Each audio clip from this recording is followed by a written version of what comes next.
Global markets have rallied after US lawmakers moved one step closer to approving a fresh round of economic stimulus. The House of Representatives has approved the $1.9 trillion proposal put forward by the White House, and it's expected to pass the Senate along party lines.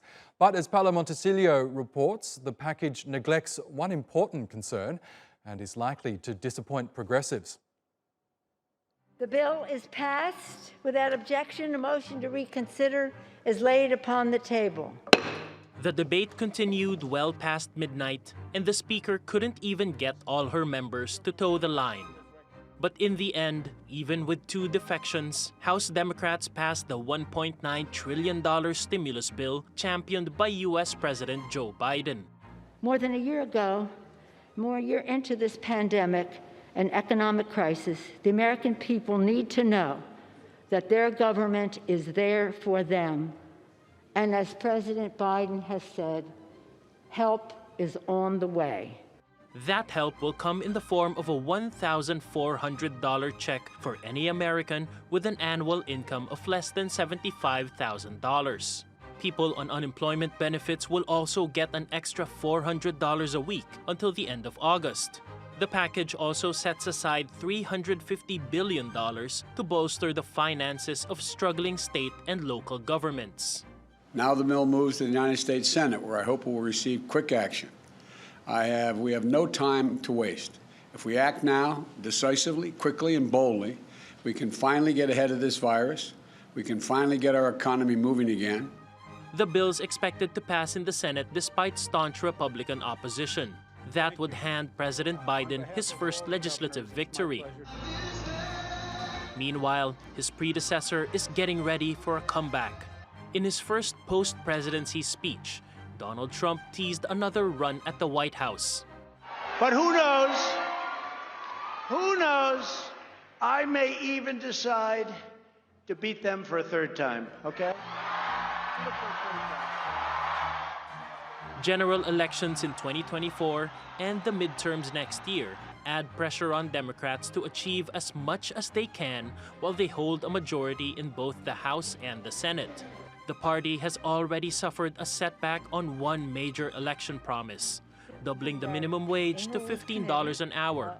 The proposal was included in the stimulus bill when it passed in the House, but that has been ruled inadmissible under Senate rules and dropped from the package.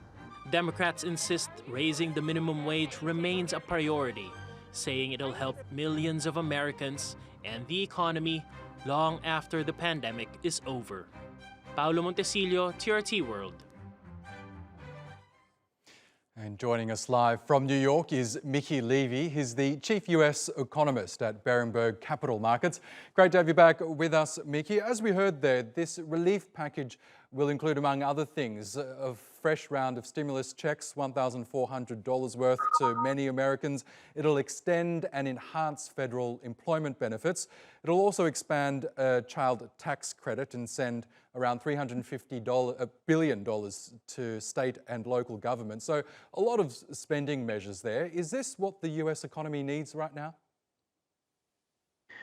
Well, I mean, that's a great question. What the U.S. economy really needs is for the acceleration in the distribution of the vaccines, which will open up the services side of the economy that will generate a huge amount of employment gains.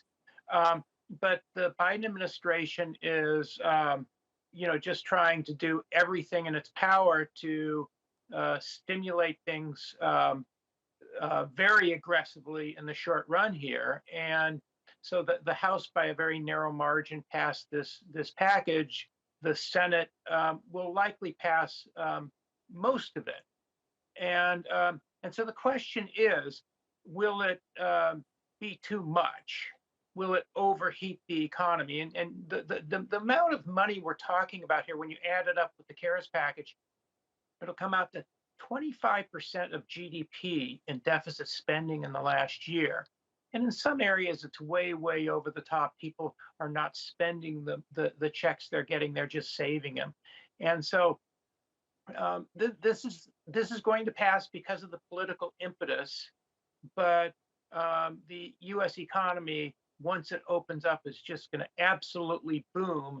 And that may not be the best thing for a sustainable economic expansion. We have to see.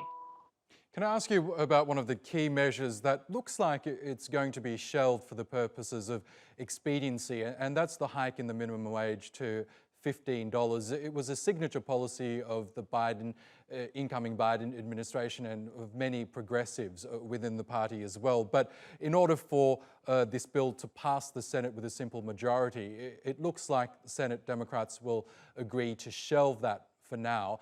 Can you just take us through the merits of this hike in the minimum wage? Republicans say it'll lead to masses of job losses, whereas Democrats say it'll lift people out of poverty and raise the living standard.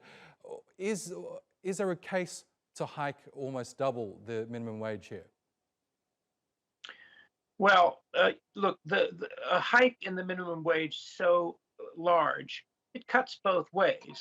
For those who are employed and would get a big bump up in their wages, it would definitely lift them out of poverty. On the other hand, by dramatically increasing the cost of labor, it would deter a lot of people from being hired. The Congressional Budget Office, a nonpartisan analytical arm of the Congress, says it would cost over 1.5 million jobs from what would occur otherwise. In addition, you have to think about a higher minimum wage, which would deter some companies from hiring.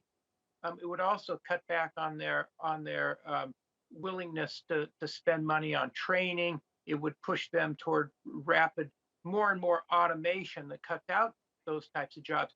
So the issue really cuts both ways. If we look, for example, at the impact of the minimum wage in places like Italy and France, it's not very positive, although it does help those who are lifted. But in my mind, while the Biden administration is trying to do everything in its power to stimulate jobs, this type of proposal, although I know the progressives love it, it really isn't consistent with what they're trying to achieve.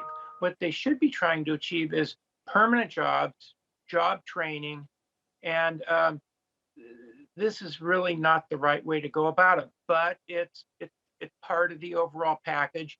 And President Biden historically has been a pro-labor guy and is going to continue to push it. So just because it might not be in this piece of legislation, it will resurface and Congress will have to address it. Okay, Mickey Levy, we'll have to leave it there, but thank you again for joining us on the program.